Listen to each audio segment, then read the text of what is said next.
Hi everyone, it's Chenzo from Reality Art Pod, here to talk about the Traitors USA Season 2, Episode 3, titled Murder in Plain Sight. On the last episode, Traitors, Dan, and Phaedra murdered Johnny Bananas, the Faithfuls gutted scarecrows, and debated the logistics of asthma. At the round table, Peppermint was banished, and afterwards, we left off with Dan and Phaedra revealing themselves to newly recruited Parvati. As always, I put a link below to the playlist where you can watch my previous recaps. Also, if you like my content, please consider subscribing. So let's dive into this episode. We pick right back up with Parvati being impressed with the Traitors. Right away, they think about who to murder. Parvati suggests Deontay, who's practicing his boxing because he wasn't eligible last time.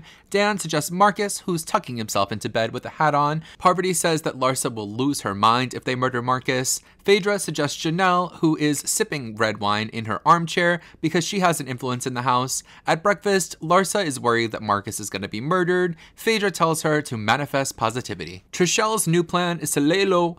People trickle in, leaving Marcus murdered. Larsa is devastated, obviously. They flash back to Marcus getting his note. Let's take a beat to talk about Marcus, though I don't have much to say about Marcus. As far as TV goes, he's a pretty boring character. He seemed to be pretty influential in the game, well-liked, and commonly seen as a faithful by the other players. As far as the Traitors are concerned, I think it's too dangerous to leave a couple in the game. They're always going to work together, always vote together, and like I said with Bananas, you can't recruit either of them because they could just spill the beans to the other. So I'm not upset about this at all, and I know that Larsa is going to be pissed about it. This will definitely cause chaos, so I'm Team Chaos. Larsa says she now has motivation to find the Traitors. Alan rejoins them with a blue polka dot shirt and matching blue beret. He tells Larsa that her dearest has departed, and they all cheers to Marcus. Afterwards, outside, Trishelle tells Bergie, John, Ekin-su, and Parvati that she thinks that Dan is the traitor. Deontay becomes suspicious of Max. In a group, Larsa is dead set that the traitor is a man. Larsa also is now the most obvious faithful because she wouldn't murder her man, so they're all really listening to her. They show up at their challenge in the graveyard where they see graves of Johnny Bananas, Ryan Lochte, Stephanie LaGrossa, and most recently, our dearly departed Marcus Jordan.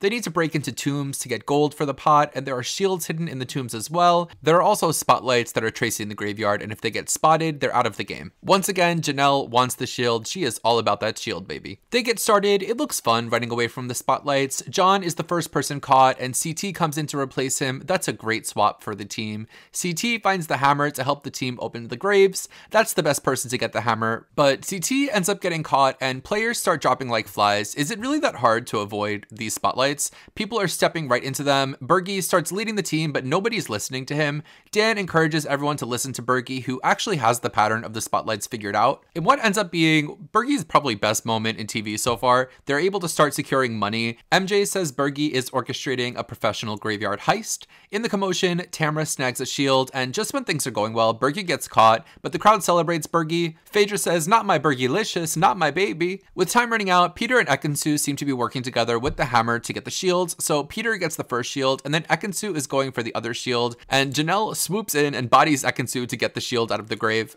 On the car ride home, Ekin-su calls Janelle a bitchy girl for taking the shield. I think Ekin-su might be Janelle's most worthy adversary of all time. Back in the house, a lot of the faithfuls are conspiring against Dan and plan to put him in the hot seat. As another group are talking, Max walks in and out again. This is a pattern of sketchy behavior. Eventually, CT admits, "I'll be honest with you, I don't have a fucking clue what's going on." Allies Peter and Kevin meet in the kitchen, and Kevin is sus on Janelle. Peter says Janelle wouldn't have bodied Ekin-su for the shield if she was a traitor. They agree to vote for each other at the round table to create fake drama and I guess help them not get murdered. Parvati pulls Dan aside and tells him that people think he's the traitor, and I don't think she should do this since she's his scapegoat, and if he gets scared, he's gonna come for her.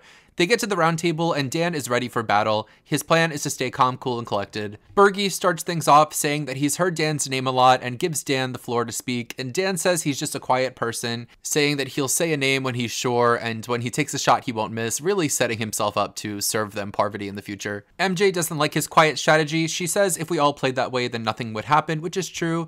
Deontay, representing the quiet community, speaks up defending Dan. Deontay calls out Max. Deontay is really good with his words, and he calls Mac fake and a bad actor. Max tries to deflect from his name by calling out Janelle and Ekin-su for their argument earlier. Ekin says Janelle pushed her and that she's selfish. Janelle scoffs at this. The fight has nothing to do with the matter at hand. Max also tries to call out CT, saying that CT murdered Bananas. CT gets riled up and incensed at this, saying, "Why would I murder my friend of 20 years?" which is a very fair argument. Larsa then brings the attention back to Dan, and it seems like she's sussed Dan out completely. There are votes all over the place, place, so here's the votes for or by the traitors. MJ votes for Dan. Phaedra votes for Ekin-su, saying she started an estrogen riot earlier. Larsa votes for Dan. Parvati votes for Kevin, but her card has a crossed out D on it. Dan votes for Max, and Max ends up being banished, revealing that he's a faithful and getting passionate reactions from the crowd. So let's talk about Max for a second, who's another random addition to the cast. Because I thought he was on here promoting So You Think You Can Dance, I predicted him to do nothing and just be a nice faithful. And he did just that. In fact, he was so committed to doing nothing. Anytime he walked into a room where an important conversation was happening, he left. I don't actually feel like he wanted to be there at all or was enjoying it while he was there, but he showed not a lot of promise in the 3 episodes that he was on, having some really bad reads throughout. I'm happy he's gone, and I'm overall okay with the boot order from these first 3 episodes. There's a lot of people on this cast that I ride pretty hard for. I haven't been devastated yet.